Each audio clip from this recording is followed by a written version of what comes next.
फ़कत इंसान फरोख्त होते हैं, तेरे जहां में तो यज़दा फरोख्त होते हैं। और सुराहियों से हंसी गर्दनें भी बिकती हैं, लबों के रस भी मेरी जहां फरोख्त होते हैं। और ये इर्तिका का ज़माना है, इस ज़माने में नसीब इस्म तो उसियाँ फरोख्त होते हैं। और वो जिस मरमर व सहबा से जिनकी साख्त हुई, बड़ी जगह बहुत अर्जा फरोख्त होते हैं। और ख़िज़ा का वहम मिटा दो कि अब तो कसरत से सदाबहार गुलिस्तां फरोख्त होते हैं। मैं ये सेनेट वालों के लिए नहीं कह रहा। मुशाहिदुल्लाह खान साहब जो है इस दुनिया में नहीं रहे, लेकिन बहुत अजीम कारकुन थे मुस्लिम लीग नून के। जमहूरियत के लिए उनकी बड़ी खिदमत है। अगर हम फुटेज चला सकें, दिखा सकें, मुशर्रफ दौर में भी जमहूरियत के ख़िलाफ़ जिन लोगों ने लाठियाँ खाईं उनमें मुशाहिदुल्लाह साहब मौजूद थे। उनकी गिरफ़्तारी की अगर हम फुटेज एक दिखा सकें, ये आप देख सकते हैं, जो जिनके कपड़े फटे हुए हैं और ये गाड़ी में जिनको बिठाया जा रहा है, ये बेसिकली मुशाहिदुल्लाह खान साहब हैं। मुशर्रफ दौर के अंदर जमहूरियत की खातिर जो है उनकी स्ट्रगल और उनकी खिदमत भी याद रखी जाएंगी। हमारे प्रोग्राम्स में आते रहे और डिबेट्स को गरमाते रहे। अपने प्रोग्राम्स में से एक हल्की सी झलक दिखाना चाहूँगा, क्योंकि मुशाहिदुल्लाह साहब के साथ बड़ा ज़बरदस्त ताल्लुक़ रहा। प्रोग्राम्स के हवाले से भी वैसे भी बहुत ही जहादीदा शख्स थे।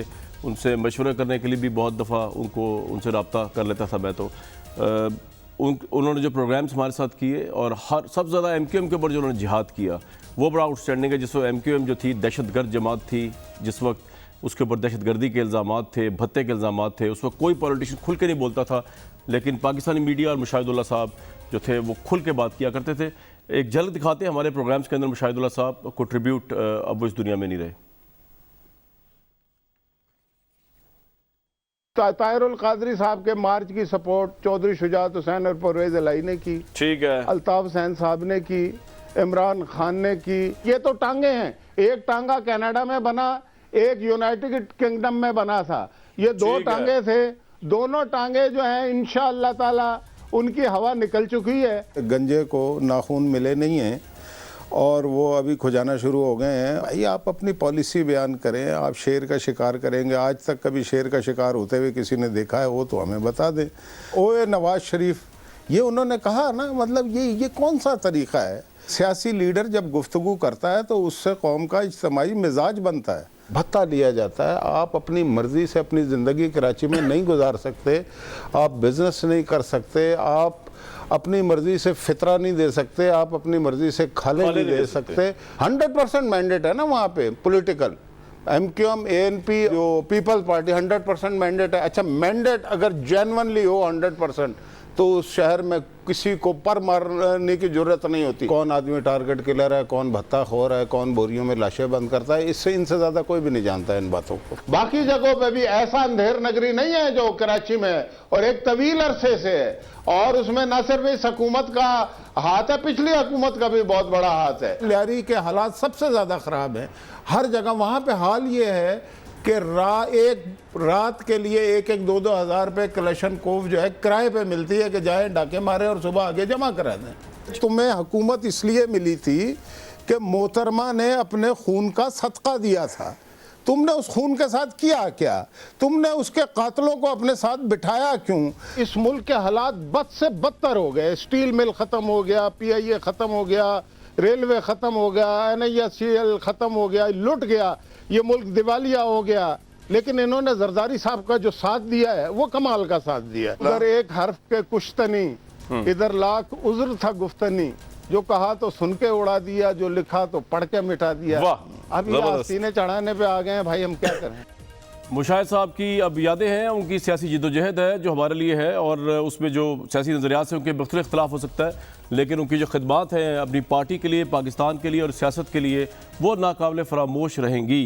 सेनेट की उन्होंने बात की, वो सेनेटर भी थे मुस्लिम लीग नून के और दोबारा भी सेनेट का टिकट उनको दिया था। उनकी इतनी ह्यूज कंट्रीब्यूशन है मुस्लिम लीग नून के लिए, और अब आई थिंक उनके बेटे को शायद वो टिकट दिया गया है। तो सेनेट के अंदर इलेक्शन जो है वो बहुत सी चीज़ों को एक्सपोज कर रहे हैं। कुछ तो आपने इशार सुने, मुशाहिद साहब के रिसेंट इशार थे उनकी इंतकाल से पहले, सेनेट में खड़े होकर उन्होंने सेनेट की तरफ तंज किया इनडायरेक्टली।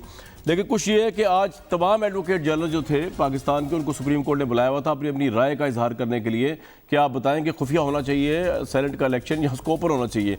बड़ा इंटरेस्टिंग मुकालमा जो है बेसिकली वो हुआ है एडवोकेट जनरल सिंध और चीफ जस्टिस ऑफ पाकिस्तान के दरमियान, जिसमें चीफ जस्टिस जो थे बेसिकली वो ये कह रहे थे कि आर्टिकल 63A का इतलाक सेनेट इंतखाबात पर नहीं होता, और आइन का आर्टिकल 59 सेनेट के हवाले से है जिसमें खुफिया वोटिंग का कोई जिक्र नहीं, जिसके ऊपर और ये भी कहा गया कि आर्टिकल 59 226 को मिलाकर पढ़ना होगा, खुफिया राय शुमारी या मुतनासिब नुमाइंदगी ना हो तो ये आइन की खिलाफ वर्जी है। ये सुप्रीम कोर्ट ने कहा, जिसपे एडवोकेट जनरल सिंध ने कहा कि मुतनासिब नुमाइंदगी सेनेट में सूबों की होती है, किसी जमात की नहीं।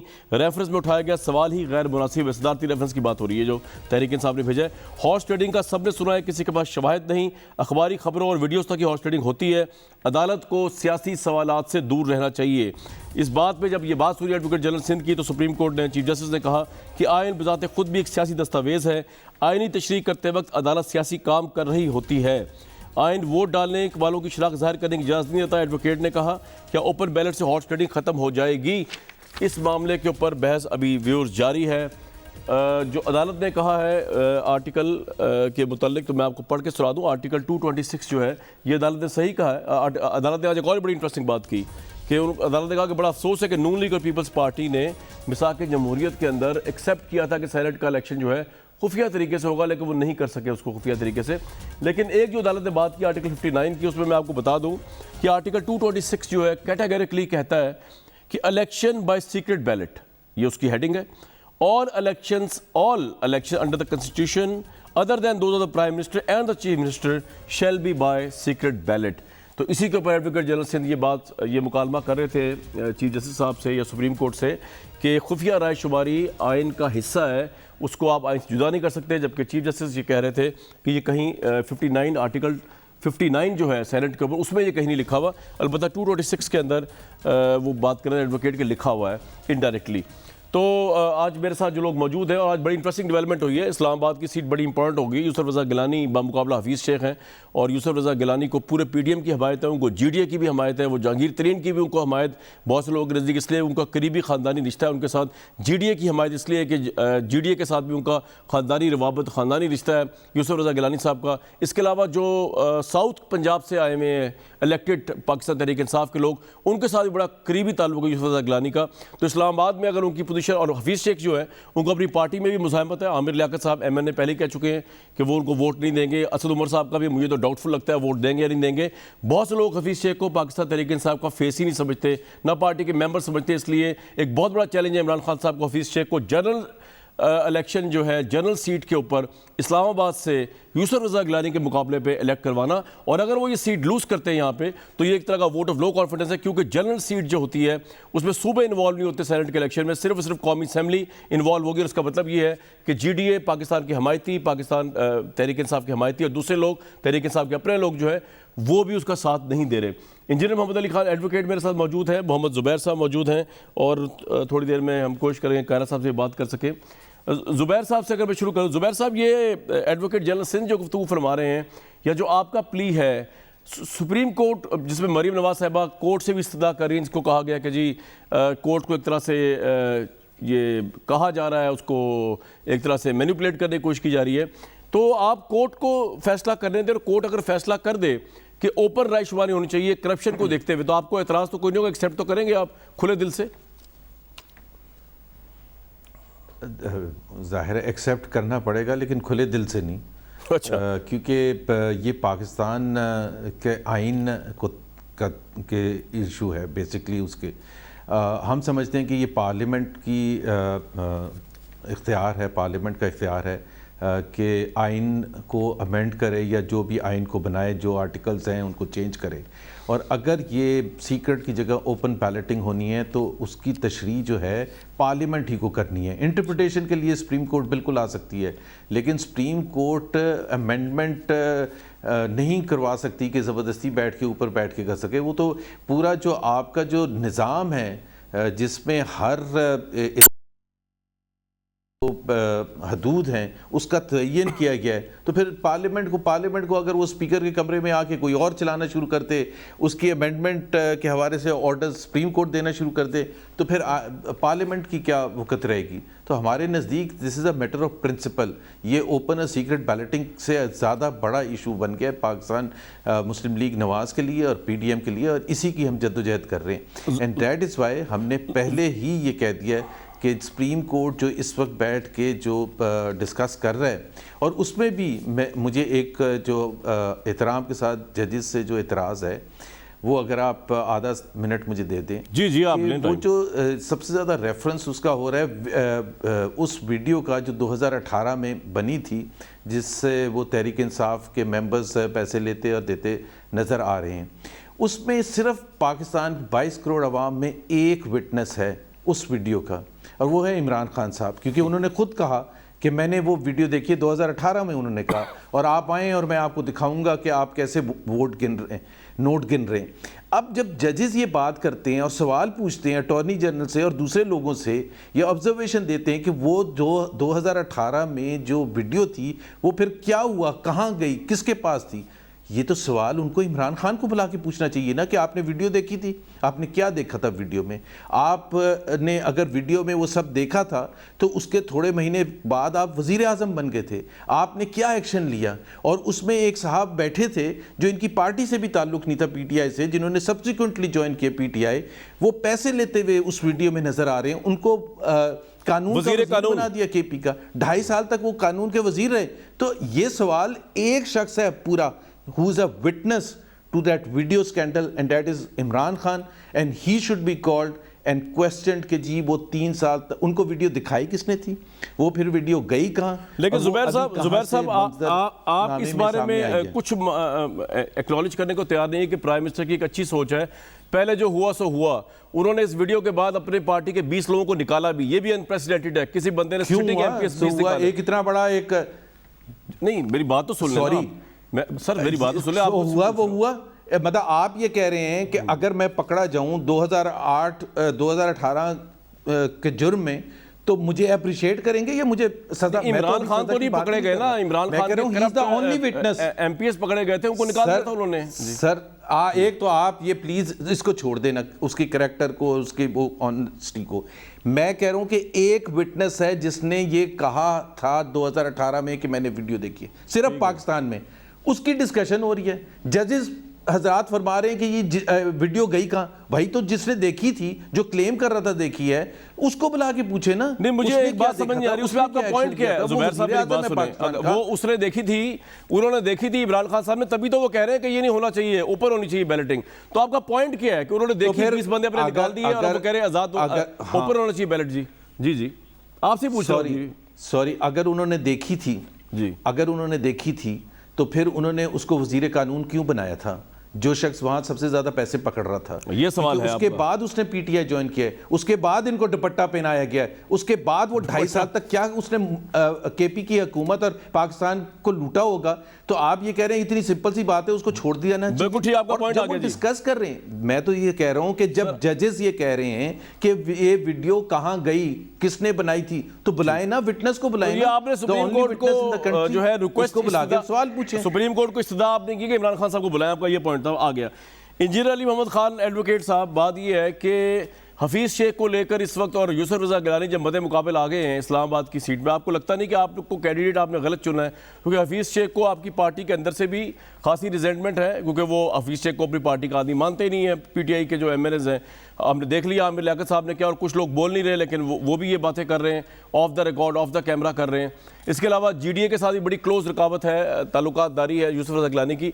आपको लगता नहीं हफीज़ शेख को आपने गलत लगा दिया इस सेनेट की कैंडिडेट के तौर पे, चेंज कर देना चाहिए था? बिस्मिल्लाहिर्रहमानिर्रहीम, अल्लाहुम्मा सल्लि व सल्लिम व बारिक अला सय्यिदिना मोहम्मद। बहुत शुक्रिया कामरान साहब। सबसे पहले तो जिस तरह आपने इंट्रो में दिखाया है, तो मुशाहिदुल्लाह साहब की वफात पे सब इज़हार अफसोस कर रहे हैं, मैं भी करूँगा, और अल्लाह उनकी मग़फ़िरत करे। और एक सीनियर पॉलिटिशियन थे, बड़ा उनका जो है तवील करियर रहा, अल्लाह उनकी मग़फ़िरत करे जी। देखें, जो हमारे हफीज़ शेख साहब हैं, ज़ाहिर है वो चूँकि उस तरह से पॉलिटिशियन उस तरह से नहीं है, एक टेक्नोक्रेट टाइप आदमी है, और एक उनकी अपनी फील्ड में एक स्टैंडिंग है।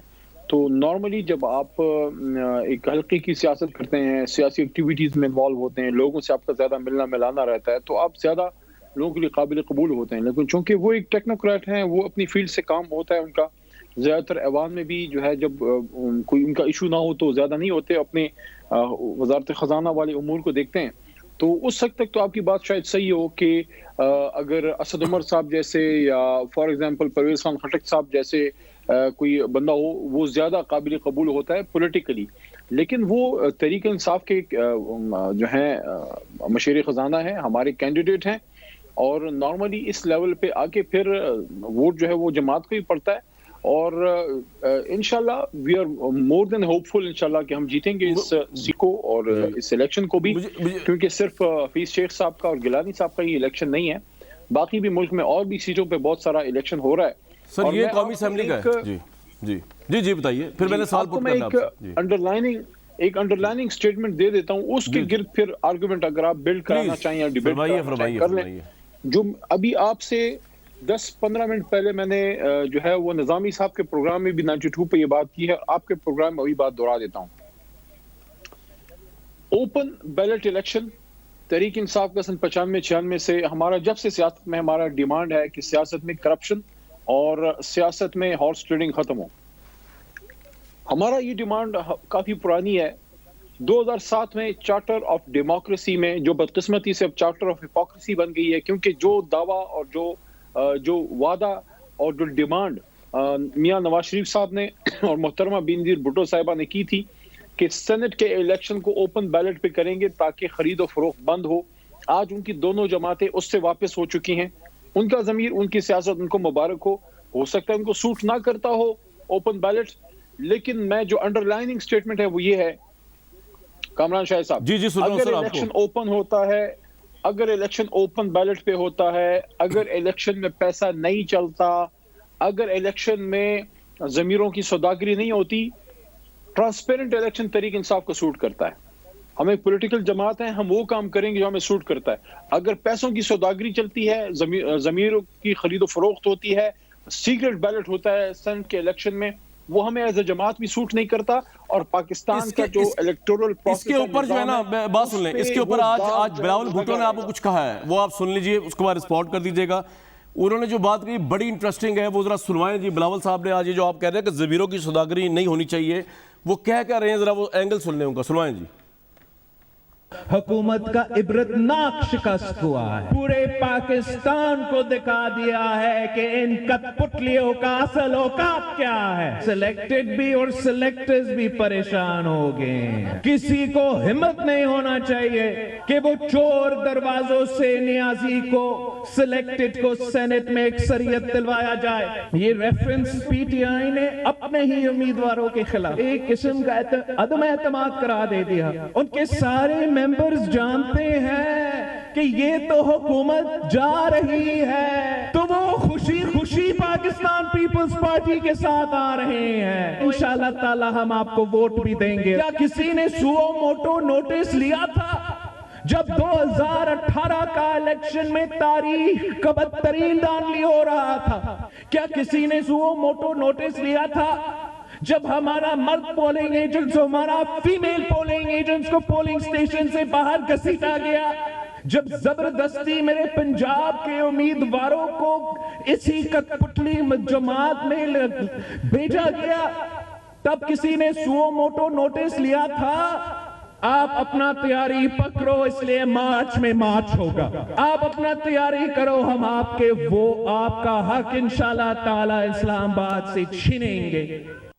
कायरा साहब, ये बिलावल, बहुत वार्म वेलकम आपको। बिलावल साहब जो है वो कोर्ट को कह रहे हैं कि सोमन नोटिस के ऊपर, तो कोर्ट के ऊपर आप असरअंदाज होने की लोग समझने की कोशिश कर रहे हैं। कोर्ट ने ये बात कही कि कोर्ट को बड़ा अफसोस हुआ कि चार्टर ऑफ डेमोक्रेसी में आपने कमिट किया था नून लीग के साथ और इंप्लीमेंट नहीं हुआ ओपन वोटिंग। और अभी अली मोहम्मद खान साहब ने कहा है चार्टर ऑफ हिपोक्रेसी बन चुका है आपका चार्टर ऑफ डेमोक्रेसी, अगर वो इंप्लीमेंट हो जाता ये इशू ही ना होता। कायरा साहब, चार्टर ऑफ डेमोक्रेसी को कोई 90% से अबव हमने इम्प्लीमेंट कर दिया था। चार्टर ऑफ डेमोक्रेसी अदालत अगर समझती है तो अदालत, मैं समझूंगा कि अदालत उसका हुक्म दे दे कि चार्टर ऑफ डेमोक्रेसी जो सारा था उस पर अमल दरामद हो जाना चाहिए। पहली बात तो यह है कि इस पर अमल होना चाहिए था, लेकिन अगर अदालत समझती है तो अदालत की विजडम है, अदालत हुक्म दे दे कि चार्टर ऑफ डेमोक्रेसी सारा जो है इम्प्लीमेंट होना चाहिए, इम्प्लीमेंट हो जाए, हमें कोई एतराज नहीं है इस बात। ठीक है कायरा साहब, एक गुजारिश ये है जी, जो बातें हम ये रहे हैं जी, के अंदर जो बातें की जाती है ना उसके अपने पर्सपेक्टिव है। ठीक है, क्या कर रहे हैं ना, हम ये कह रहे हैं कि भुट्टो शेख का केस नहीं सुना दिया, तो हम अदालत को चार्जशीट नहीं कर रहे हैं, क्या है? सर आपकी लाइन दोबारा कनेक्ट करने की कोशिश करते हैं, आपकी आवाज़ जा रही है। अली मोहम्मद खान साहब, ये आप जो बिलावल साहब की स्पीच सुन रहे थे, उसके अंदर उन्होंने बड़ा भरपूर हाईलाइट किया कि बेसिकली प्राइम मिनिस्टर ने अपनी ही पार्टी के खिलाफ अदम एतमाद कर दिया है, इस वजह से वो चाहते हैं ओपन किया जाए, अदरवाइज कोई इतना बड़ा इशू नहीं था। आपको अपने लोगों पे ट्रस्ट नहीं है कि वो ज़मीर नहीं बेचेंगे, अपने आप को नहीं बेचेंगे। What's your take on it? देखें, मैं इसका लंबा भी जवाब दे सकता हूँ, छोटा सा जवाब हमारे छोटे भाई बिलावल के लिए, जिसके मानी काफी बड़े होंगे, वो ये है, भूल जाए इमरान खान क्या कहता है। आपका तो ऐसी सियासी हरीफ है, आपको इमरान खान साहब की शक्ल एक आंख नहीं पाती। भूल जाए तहरीक इंसाफ क्या कहती है, ये भी भूल जाए कि आपके साथ क्या जुल्म हुआ है। एक चीज याद रखें, आपकी शहीद मां का वादा था कि मैंने इलेक्शन ओपन बैलेट पे कराना है ताकि खरीदो फरोख्त ना हो।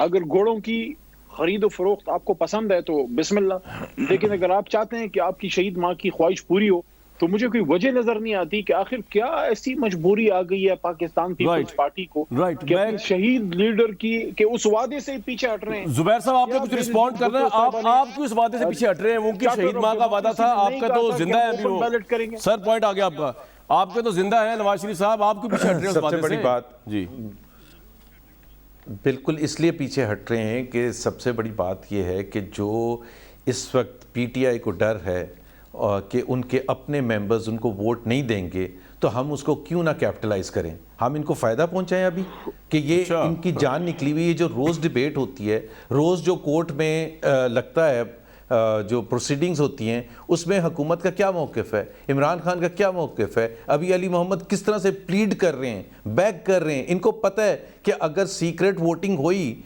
जब चेयरमैन सेनेट को चेंज करने का था, उस वक्त तो खुशी खुशी एक्सेप्ट कर लिया था सीक्रेट वोटिंग, क्योंकि अपना फायदा हो रहा था।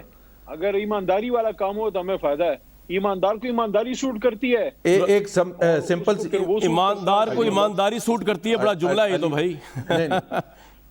जी कामरान जी, आप प्रोफाइल उठा के देख लें, आप प्रोफाइल उठा के देख लें तीनों पार्टीज की, पीपल्स पार्टी की, पीटीआई की और पीएमएलएन की।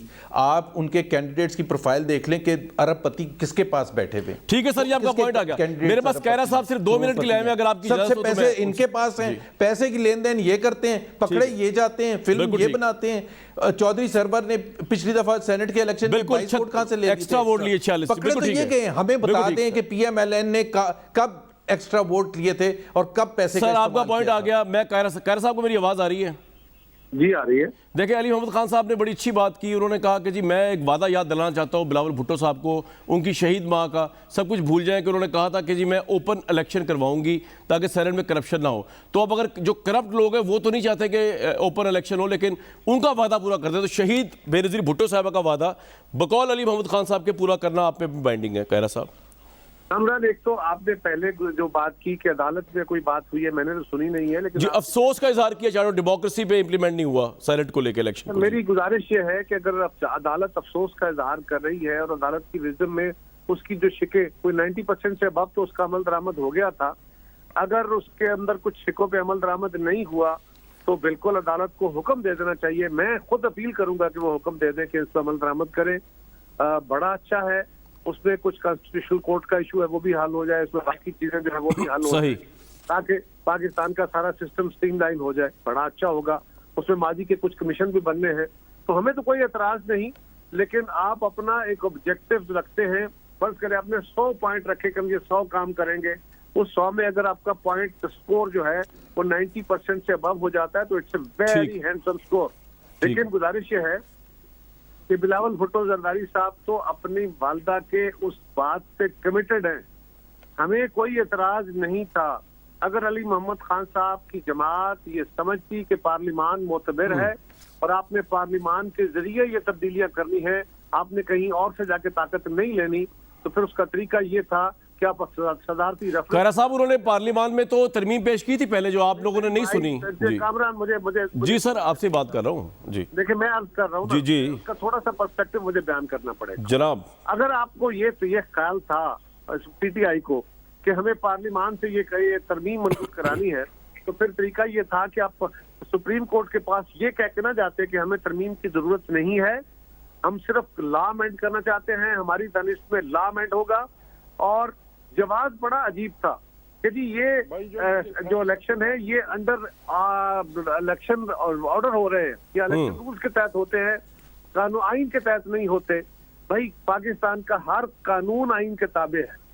जहां आइन के से किसी जगह भी कानून मुतसादम होगा वो कानून स्क्रैप हो जाएगा।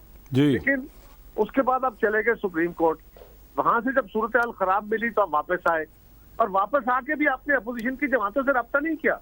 आप अपना बिल लेके आ गए और उस बिल में साथ एक और पाख लगा दी कि जी डुअल नेशनल्स को राइट टू वोट दे और रेट्रोस्पेक्टिव इफेक्ट से दे।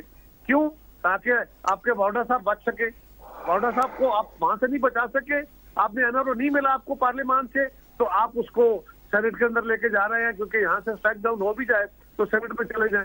तो ये कोई कौम के सामने सारे हटाए रखे। राइट सर, ये आपका पॉइंट आ गया। मुझे एक ब्रेक लेनी है, लेकिन एक जो बड़ा अहम तरीन सवाल, और अली मोहम्मद खान साहब रिस्पॉन्ड करेंगे इसके बाद जरूर कायरा साहब की इस बात को, और हम कोशिश करें कायरा साहब दोबारा भी आए। लेकिन एक और बड़ी इंटरेस्टिंग बात जो इतला चल रही है कि हफीज शेख साहब ने मदद मांगी है जहांगीर तरीन साहब से कि वो उनको मदद करें इस्लामाबाद की सीट जीतने के लिए यूसुफ रज़ा गिलानी के मुकाबले में। और जहांगीर तरीन साहब वो हैं जिनके मतलब शुगर रिपोर्ट आई है, और प्राइम मिनिस्टर जो है वो क्या क्या कुछ नहीं कहते शुगर के माफिया के हवाले से। तो ये एक बड़ा अहम वो है स्ट्रोक, अगर लोग समझ रहे हैं कि जहांगीर तरीन वापस भी पार्टी में आ सकते हो। कभी मुलाकातें भी उन्होंने शुरू कर दी हैं फैसलाबाद में पोलिटिकली। तो ये पूछना पड़ेगा कि इखलाकी लिहाज से किस तरह PTI एक्सेप्ट करेगी जहांगीर तरीन साहब की सपोर्ट को, जबकि उनकी अपनी शुगर की रिपोर्ट जो है उनके मतलब क्या क्या कुछ नहीं कहती, अवाम की जेबों से अरबों रुपया चला गया। एक ब्रेक लूंगा जी। सेनेट बहुत लोगों को एक्सपोज कर रहा है व्यूअर्स, और बहुत सी चीज़ें खुल के सामने आ रही है। अली मोहम्मद खान साहब, ब्रेक बजाने से पहले मैंने आपसे पूछा कि इतलात आई हैं कि जहांगीर तरीन साहब से मदद मांग ली हफीज शेख साहब ने। आप इंडोर्स करते हैं, तहरीक साहब इंडोर्स करिए इस तरह का, जबकि जहांगीर तरीन साहब का सारे मामला आपके सामने ही हैं। देखें, जहांगीर तरीन साहब जमात के पुराने जो है कारकुन हैं, लीडर हैं जमात के। उन पे करप्शन के और ये इस तरह की चीज़ों के जो चीनी स्कैंडल के हवाले से बातें हुई हैं काफ़ी। लेकिन अगर कोई ऐसा रोल वो अपनाना, उसमें अपना प्ले करना चाहते हैं जिसमें अपने केस पे असरअंदाज नहीं हो सकते, अगर वो किसी फॉर एग्जांपल इसको सिंपल ले लेना कि अगर वो किसी MNA को या किसी MPO को ये कह सकते हैं कि आप अपनी जमात के साथ जो है मजबूत खड़े रहें और इमरान खान साहब को और तहरीक इंसाफ को आप वोट करें, तो इसमें तो मुझे कोई मजायका नजर नहीं आता। वो तो मेरा नहीं ख्याल किसी भी तरह से। मेरा एक सवाल आपसे सर, मेरा एक सवाल है, केस पे अली साहब ने नहीं अपने केस पे असरअंदाज नहीं हो रहे, अवाम के केस पे बड़े असरअंदाज हो रहे हैं। जो आपकी अपनी शुगर कमेटी की रिपोर्ट थी उसमें उन्होंने कहा कि जहांगीर तरीन साहब की जो शुगर मिल्स हैं उन्होंने 2017 से 2020 तक सेल्स टैक्स रिटर्न्स के रिकॉर्ड में 71% सेल्स में बेनामी ट्रांजैक्शन जाहिर की। तो आपकी तो बेनामी ट्रांजैक्शंस और करप्शन, और इसके अलावा जो सुप्रीम कोर्ट से उनको सादिर को अमीन के तौर पे नाअहल करार दिया गया है, सुप्रीम कोर्ट का फैसला है कि उन्होंने अपने असासे छुपाए, सादिर को अमीन नहीं रहे।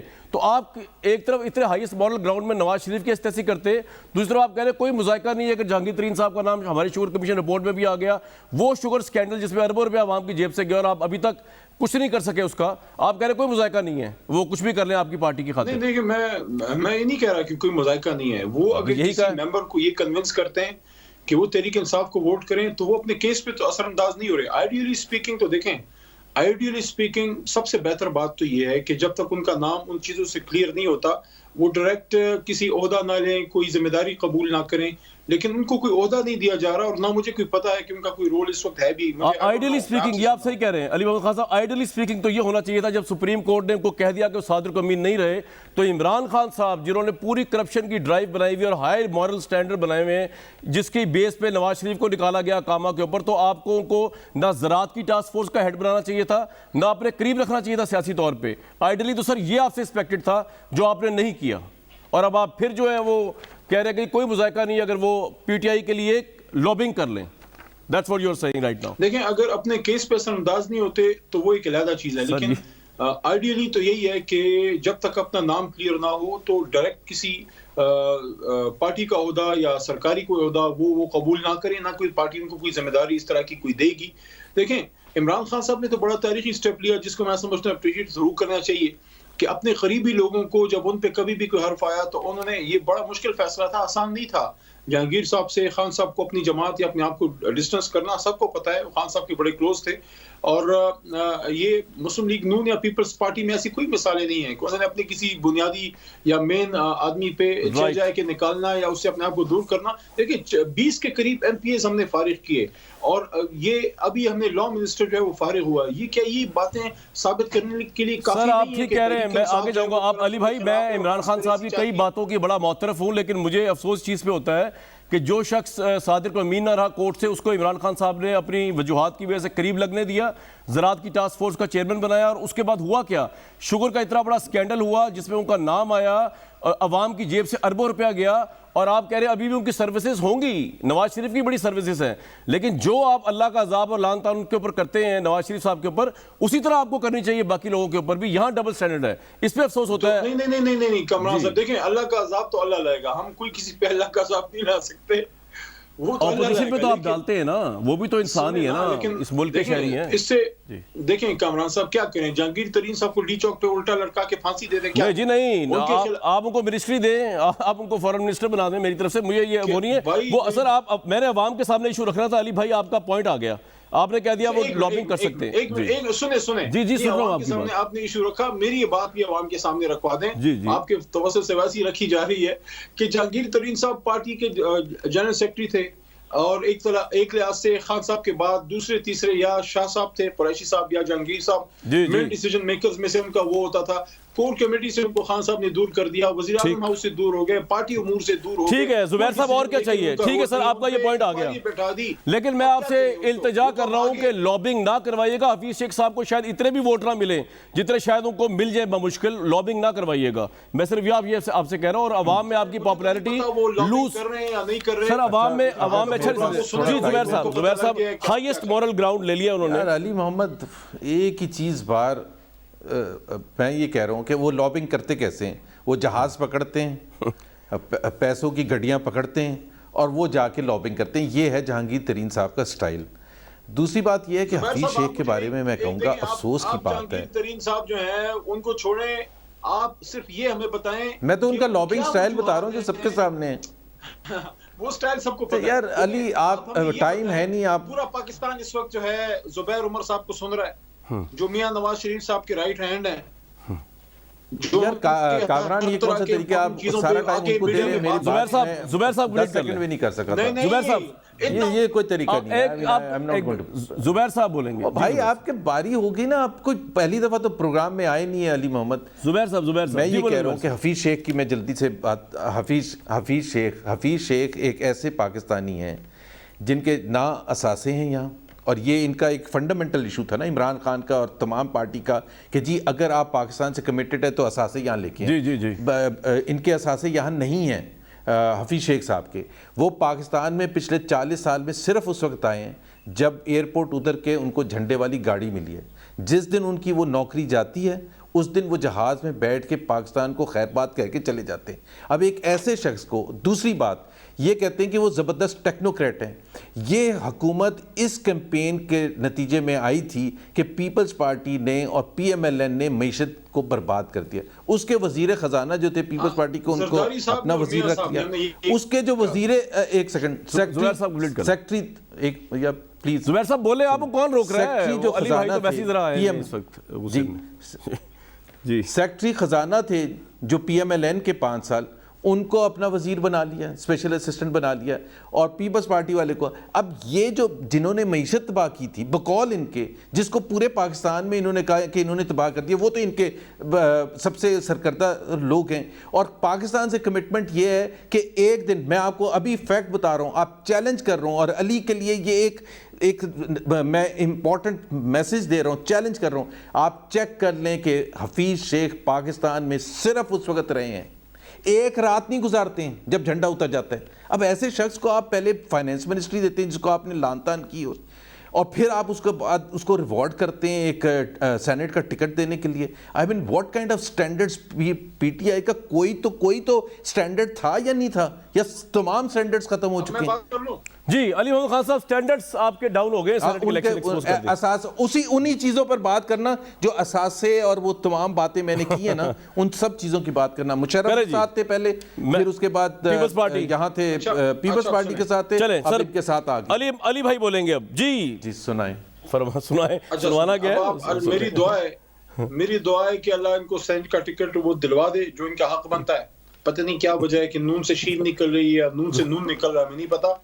जो कुछ सवाल उठाए हैं उसका भी मैं जवाब दूंगा, लेकिन एक सवाल का मेरे भी जवाब दे दें कि फर्ज करें इमरान खान साहब जो बात करते हैं कि एहतसाब, हम तहरीक इंसाफ जो है इंसाफ के नाम पे हमने इंसाफ करना है, हमें एहतसाब करना है। कल को तहरीक इंसाफ खुद ही इंसाफ के खिलाफ काम शुरू कर दिया, कहे कि भाई हमने एहतसाब नहीं करना, तो बताना तो हमें पड़ेगा ना भाई। हमसे कोई कामरान शायद जैसा कोई अल्लाह का बंदा पूछेगा कि भाई तुम्हारा लीडर जो है कहते मुल्क से चला गया या दुनिया से चला गया, करे ना जहांगीर तरीन का एहतसाब, तहरीक इंसाफ क्यों नहीं कर रही? आपसे मेरा सवाल सिंपल सा है भाई, सिंपल सा सवाल है। कोई मैं अरबी में नहीं पूछ रहा, कोई फारसी में नहीं पूछ रहा, ये पूछ रहा हूँ कि चार्टर ऑफ डेमोक्रेसी, सवाल क्या आपका? आपके मुल्क से जो फरार हुए हैं जनाब मियां मोहम्मद नवाज शरीफ साहब, उन्होंने ये फरमाया था कि हम सेनेट का इलेक्शन ओपन बैलेट पे चाहते हैं ताकि हॉर्स ट्रेडिंग ना हो। क्या ऐसी वजह आ गई है? कोई पैसा ज्यादा आ गया है, कोई और कोई मसला है कि आप मियां साहब के उस वादे से पीछे हट गए? आप भी पीछे हट गए, पीपल्स पार्टी भी पीछे हट गई है। ठीक है, मैं मानता हूं आज वो सदर नहीं है मुस्लिम लीग के, आज वो वज़ीर आज़म नहीं है, लीडर तो आज भी आप उनको मानते हैं, तो क्या करें वो? भुट्टो साहब इस दुनिया में नहीं है, लेकिन पीपल्स पार्टी तो आज भी जुबैर साहब, एक जुबैर साहब, एक तो जहांगीर तरीन साहब जो है feel free to come and give a comment and reply, जो भी क्रिटिसिज्म उनके ऊपर अगर हुआ इस प्रोग्राम के अंदर, लेकिन इसके अलावा आज भी कर सकते हैं और नेक्स्ट प्रोग्राम में भी कर सकते हैं। जी जुबैर साहब, कुछ आप कहना चाह रहे हैं? इससे पहले मैं आगे चलूं, कुछ सवाल पुट करूं आपसे। मैं कह रहा हूं कि सेनेट की टिकट नहीं मिली आपको, पास कोई जवाब नहीं। खान साहब कह रहे हैं सेनेट की टिकट नहीं मिली। इतने काबिल आदमी को सेनेट की टिकट नहीं मिली, पर्सनल इश्यूज, पर्सनल डिबेट नहीं हो रही। सेनेट में होना चाहिए। वैसे एक सवाल मैं पूछूं आपसे जुबैर भाई, एक बात बताएं आपका, एक बात बताएं जुबैर भाई, एक बात है, चले आप चाहे तो नो भी कह सकते हैं, आपकी ऑब्जर्वेशन क्या है अपने भाई के बारे में? वो हफीज शेख को वोट तो नहीं देंगे मेरा ख्याल से, ड्यू टू मल्टीपल रीजंस। जाहिर है नहीं देंगे भाई, जो नहीं देंगे, इकोनॉमिक टीम के सरबराह थे नहीं देंगे, ये बड़ी बात है। उन्होंने पूरी कौम को बताया कि हफीज शेख ने उन्होंने ही बताया कि हफीज शेख ने कितनी तबाही मचाई है मीशत की। ये मैं कोई गलत बात तो नहीं कर रहा। लो जी, ये दूसरा वोट खिलाफ आ गया भाई हफीज शेख की मीशत। एक तो आमिर लियाकत, दूसरे असद उमर साहब के भाई कह रहे हैं, वो क्यों वोट देंगे उनको? मैं असद उमर साहब के भाई से बात करना चाहता हूं। हां, करें अली मोहम्मद खान साहब, मैं असद उमर साहब के भाई मोहम्मद जुबैर उमर साहब से ही बात करना चाहता हूं कि हमें इस बात का अफसोस रहेगा कि असद उमर भाई हालांकि आपसे उम्र में कम है, लेकिन उन्होंने राय रास्त का चुनाव किया, वक्त के चुनाव किया।